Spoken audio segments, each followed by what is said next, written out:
게임은 다른 예술과 어떤 차이가 있을까요? 가장 중요한 포인트는 플레이어, 게임을 플레이하는 인물이 있다는 겁니다. 퐁을 플레이하는 누군가, 마리오를 플레이하는 누군가, 변호사가 되어서 역전재판을 하는 누군가, 기괴한 공간에 떨어진 누군가. 플레이어들은 어떤 규칙들로 이루어진 공간에 떨어져 어떤 존재에 이입하여 놀이를 시작하죠. 그렇다면 그 놀이의 목적은요? 퐁은 게임기 반대편의 사람을 이기기 위해서, 마리오는 게임 내에 있는 피치 공주를 구하기 위해서, 역전재판은 의뢰인을 구하거나 진실을 밝히기 위해서, 8번 출구는 마지막에 빠져나가기 위해서. 모두 어쨌든 최후에는 긍정적인 방향으로 달려나갑니다. 덕분에 반대로 인식되기도 하죠. 게임의 결말은 우리에게 좋은 것이다. 그렇다면 이런 쪽은 어떨까요? 게임이 끝날 때 우리가 한 것은 모두 환상이었고 주인공의 트라우마로 파고 들어가서 외부의 플레이어가 보기엔 오히려 더 끔찍한 결말을 맞이한다면 우리는 무엇을 위해서 게임을 플레이해온 것이었을까요? 반대로 이런 건 어떻겠습니까? 우리가 게임을 진행하면 진행할수록 우리가 조작하던 주인공들이 끔찍한 존재란 걸 알아채고 점점 도덕관념도 인격도 망가져서 아예 제정신이 아닌 짓만 골라서 하게 된다면요, 우리는 이걸 원해서 게임을 하는 걸까요? 비주얼 노벨을 좋아하는 사람이라면 위의 이야기들로 대충 눈치챌 수 있겠지만, 첫 번째 게임은 모게코 캐슬이고 두 번째 게임은 앤디와 레일리의 관입니다. 두 작품에는 모두 미묘한 공통점이 있죠. 폭력적인 소재, 정신적인 트라우마를 소재로 하며 탈출과 위협이 작품의 초반을 견인하고 후반으로 갈수록 전개가 점점 꼬여가며 오빠와 여동생 관계가 주로 등장한다는 것까지요. 먼저 모게코 캐슬 얘기부터 해볼까요? 모게코 캐슬의 주인공 후라이 요나카는 오빠가 돌아오는 날이야 라는 말을 남기고 집으로 귀가하는 전철에서 잠이 듭니다. 그렇게 깨어난 그녀가 도달한 곳은 모게코 캐슬이라고 하는 곳. 이 성의 주민같이 보이는 모게코들은 폭력과 사륙, 음욕과 생힘을 아주 좋아하며 후라이 요나카를 호시탐탐 노리고 있습니다. 그래도 속도가 그렇게 빠르진 않아서 요나카는 여러 존재들의 도움으로 이 탑의 꼭대기까지 올라가는 여정을 할 수 있죠. 하지만 게임을 진행하다 보면 우리를 지금까지 괴롭혔던 모게코 캐슬은 요나카를 괴롭히는 트라우마 정도로만 보이고 실제로 엔딩에서 밀접한 관계를 가지는 것은 꾸준히 복선처럼 뿌려진 오빠라는 것을 알게 됩니다. 오빠는 요나카에게 굉장히 소중하고 심리적으로 쉴 곳이 되어주는 동시에 후반부의 전개로 미뤄보아 요나카는 모종의 사건으로 현재 오빠의 귀가를 몹시 두려워하고 있음을 눈치챌 수 있죠. 이 부분은 굉장히 암시적으로 드러나기 때문에 정확한 해설이 없습니다만, 다들 유추하기로 모게코란 존재가 성욕과 폭력을 상징하는 것을 보아 요나카가 그것에 공포를 느낄 만한 사건이 있었고, 오빠인 시니아에 대한 내용이 등장하는 곳은 피투성이로 얼룩진 요나카의 집으로 보이며, 자신은 오빠가 무언가여도 괜찮다며 시니아에게는 안정감, 따스함, 고마움을 느끼는 동시에 그에 대한 공포감과 도망치고 싶은 마음을 숨기지 못하는 것으로 보아 이 작품의 핵심은 모게코 캐슬이 아니라 모게코 캐슬에서 구원해준 존재를 중심으로 두고 있음을 알 수 있습니다. 모게코 캐슬이란 트라우마 공간 내에는 2단 모게코로 표현되는 존재에게 고마움과 미안함을 느끼는 요나카를 보여주며, 자연스럽게 그 직후에 후라이 시니아를 등장시켜서 2단 모게코와 시니아가 조형상 동일한 존재임을 보이고, 2단 모게코가 죽인 것은 모게코라는 비현실적인 존재이지만 시니아가 죽이거나 없앤 것은 아마 모게코가 아닌 현실적인 위협일 것으로 보이기 때문에 주된 추측으로는 시니아는 요나카를 위협하는 존재를 손수 없애준 은인인 동시에 요나카에게 두려움을 안겨준 존재일 거라고 유추할 수 있죠. 그래서 모게코 캐슬은 요나카의 트라우마이자 환상, 시니아는 현실에서 마주해야 하는 두려움인 것이죠. 사실 여기서부터가 재밌는 부분인데, 소위 진엔딩이라고 불리는 해피엔딩은 플레이어가 보기에는 전혀 해피엔딩으로 보이지 않는 방향으로 흘러간다는 점입니다. 작품의 최후반부에서 요나카는 시니아를 칼로 찌르고, 시니아는 그런 요나카의 공격을 받아내면서 요나카의 불안감과 달리 그녀를 안아주며 오빠의 관계가 해피엔딩으로 끝난다 라는 이야기인데, 실제로는 모게코 왕이 요나카를 눕히고 하는 가짜 이야기에 불과하고,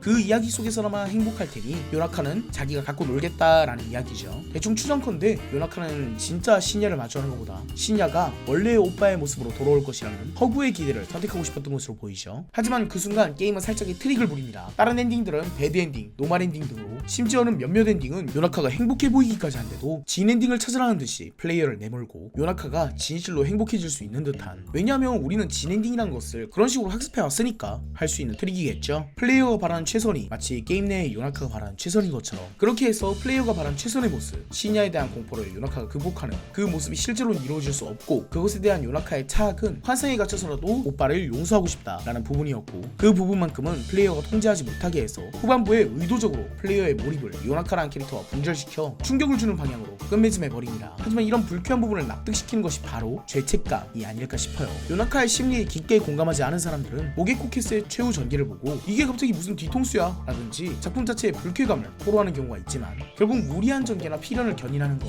불행이나 불운, 죄책감이나 죄악같이 피할 수 없는 아픔이고, 그것 자체가 일종의 공감대가 되어 요나카가 저 정도로 오빠에게 양가 감정을 갖고 있다면 저런 극단적인 선택을 할 수도 있겠구나 라는 납득으로 작용해야만 작품을 완벽히 이해할 수 있습니다. 약간 비슷한 케이스면서 다른 작품 앤디와 레일리의 관을 볼까요? 앤디와 레일리의 관도 모게코 캐슬처럼 초반에는 극단적인 상황을 가정합니다. 영무모를 이유로 앤드류와 애슐리 남매는 이 아파트에 식량도 없이 감금되어 있어요. 식량을 달라는 말에 관리인은 오히려 아직 멀쩡하니까 가만히 있으라 라는 말만 하며 그들을 농락하기 일쑤죠. 이런 극단적인 상황에서 플레이어는 극단적인 해법을 찾는 법, 베란다를 통해서 옆집으로 넘어가기도 하고 옆집에 있는 악마 숭배자가 악마를 소환했다가 지 혼자 죽은 모습을 보고 이 앞에 내용이 비현실적인 것은 그다지 별 의미는 없는 내용이니까 이게 뭐야? 라고 생각하지 말아주시고 앤드류와 애슐리는 바로 정형에 들어갑니다. 이 과정에서 앤드류는 꽤 힘겨워하고 애슐리는 너무 당연한 행동 아니야? 라고 하며 두 명이 각각 플레이어의 양가 감정을 대변해주죠. 아무리 게임이라지만 왼팔 오른팔 절단하기를 하는 건 하지만 그렇다고 얘네를 굶겨 죽일 수도 없고 어쨌든 작품 자체가 극단적인 상황에서 시작하니 극단적 전개가 그다지 이상한 건 아닌지라 플레이어는 자연스럽게 요상한 발상과 아이디어에 절여져 애슐리가 권하는 모든 나쁜 짓을 함께하기 시작합니다. 천천히 늪에 발을 담그게 하는 게임의 설계가 돋보이죠. 어쨌든 이것도 중간중간 나오는 악마 숭배자라든지 갇혀버린 사회적 문제라든지 그런 부분은 그다지 중요하지 않습니다. 그냥 극단적인 상황을 가정해서 플레이어에게 극단적 행동에 젖어들게 하는 것일 뿐 실제로 후반 가면 악마 숭배가 어떻든 이 세계관 내에서 사람을 의도적으로 죽이고 있든 솔직히 아무런 신경도 쓰지 않게 바뀌죠. 작품의 중반부터는 앤드류와 애슐리의 뒤틀린 관계성에 주목하게 되기 때문입니다. 애슐리와 앤드류는 각각 서로에게 집착증을 갖고 있는데 애슐리는 앤드류가 자신의 말이라면 뭐든지 들어주고 자신밖에 바라보지 않는 상대가 되었으면 합니다. 이 부분에서 끊임없이 상기시키는 것이 바로 죄책감. 앤드류는 과거 애슐리의 말에 따라서 아니 정확히는 가스라이팅을 제대로 조여서 전현을 상자에 가두지 않으면 날 선택하는 거야? 이런 식으로 앤드류를 좋아하는 여자를 앤드류가 직접 죽음으로 내몰게 만든 적이 있고 애슐리는 그때의 약속과 죄책감을 교묘히 이용해서 그때 너는 널 좋아하는 사람을 죽였어. 그리고 그걸 털어놓을 수 있는 사람은 나뿐이고 나를 위해서 그런 행동을 했던 그때의 약속을 기억해야 해. 이런 식으로 앤드류를 끊임없이 자신을 지켜주는 존재로 만들고자 합니다. 하지만 앤드류는 또 앤드류 나름대로 애슐리에게 미쳐있기 때문에 앤드류는 애슐리의 말을 못내 들어주는 것 같지만 작품에서 하는 행동들로 미뤄보아서 앤드류가 직접 지 멋대로 저지르는 행동도 수없이 많은 것을 볼 수 있어요. 안 죽이기로 했는데 죽인 밑집 여자라든지 여기서 하나 더 드러나는 것으로 보아서 앤디와 레일리는 남매이면서 서로 간의 욕구를 느끼는 듯 묘사되는데요. 애슐리는 그게 죄악이라고 생각도 안 하는 듯 싶지만 앤드류는 그걸 여전히 죄악이라고 느끼고 있기 때문에 앤드류의 심리가 좀 더 꼬여있다고 보입니다. 애슐리는 이미 불쾌한 골짜기 넘어서 대육회 마운틴 진입해버린 것 같고 그냥 앤드류가 자기 손에서 제어만 된다면 컨트롤만 된다면 어떤 것이든 만족하는 것으로 보이고요. 앤드류는 아직까지 죄책감과 죄악감으로 그것도 심지어 자기 동생에게 욕망을 느낀다는 그 일륜적으로 좀 그런 선까지 왔다 갔다 하는 동생에게 집착하면서 그런 스스로를 혐오하는 불쾌한 골짜기 깊은 곳에 박혀있어서 좀 더 재밌죠. 이 작품은 아직 3부가 나오지 않았기 때문에 2부까지의 전개밖에 없지만 플레이어는 두 가지 선택을 할 수 있습니다. 하나는 둘 사이의 최후의 신뢰마저 박살나는 형태. 제가 보기엔 이쪽이 좀 더 적절한 것 같은데 애슐리는 앤드류를 믿지 못하고 있고 앤드류가 하는 건 전부 의심하고 있는 존재이기 때문에 둘 사이의 관계가 점점 꼬여가는 모양새를 보여줍니다. 애슐리는 계속 앤드류를 믿지 못하고 앤드류는 계속 애슐리와 자신에게 질려갑니다. 앤드류가 죄책감이 폭발하여 그가 최후에는 애슐리를 끝장내버리고 자신도 따라갈 것임을 암시하는 전개도 나오죠. 이쪽이 더 현실적이고 지금까지의 전개상 애슐리의 뒤틀림과 앤드류의 뒤틀림을 잘 반영한 엔딩으로 보입니다만 사람들이 환호하는 엔딩은 다른 쪽에 있죠. 애슐리가 앤드류를 신뢰한다는 선택을 하고 애슐리와 앤드류의 관계가 깊어져서 앤드류도 애슐리 마냥 불쾌한 골짜기 넘어서 대육회 마운틴으로 진입해버렸는지 무슨 자기 친족 살인을 신혼부부 놀이 마냥 조진 뒤에 그 뒤에는 두 사람이 뭔가를 할 것이란 걸 암시하는 듯한 예지몽까지 있게를 버립니다. 앤드류가 여전히 불쾌한 골짜기에 있다 못해 정서가 박살나버리는 엔딩을 디케이 루트라고 하고 앤드류가 대육회 마운틴 넘어버려서 다른 의미로 정서가 박살나버리는 엔딩을 베리어 루트라고 하죠. 이 포인트에서 모게코 캐슬과는 이야기가 좀 다릅니다. 모게코 캐슬에서 플레이어는 요나카의 타락이나 요나카의 괴로움을 즐기는 존재로 있었겠지만 어쨌든 게임의 목적 자체가 요나카의 탈출이기 때문에 요나카를 어쨌든 위하는 방향으로 흘러가다가 요나카가 스스로를 위로하는 방식은 플레이어의 기쁨과는 달리 스스로를 가두는 것이다 라는 뿌띠 배신감을 심어주면서 플레이어를 농락하는 것이지만 앤디와 레일리의 관은 처음부터 제정신이 아닌 행동을 시키면서 처음에는 그 부담감을 덜기 위해서 시기를 하지 않으면 죽는다 따위의 명분을 내세우지만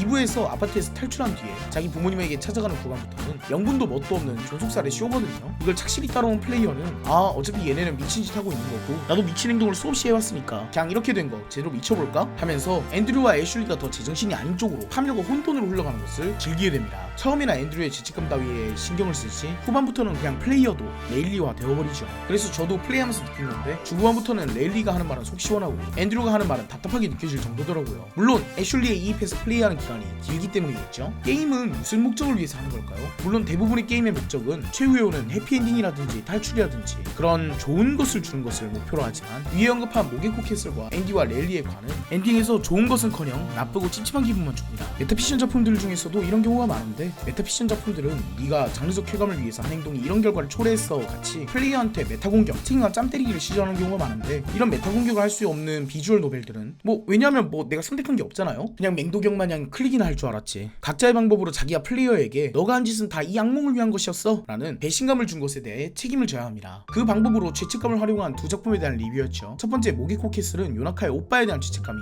그런 극단적인 선택을 불러왔음을 납득시키며 플레이어에게 너는 몰라도 요나카는 저럴 법하잖아 라고 엥?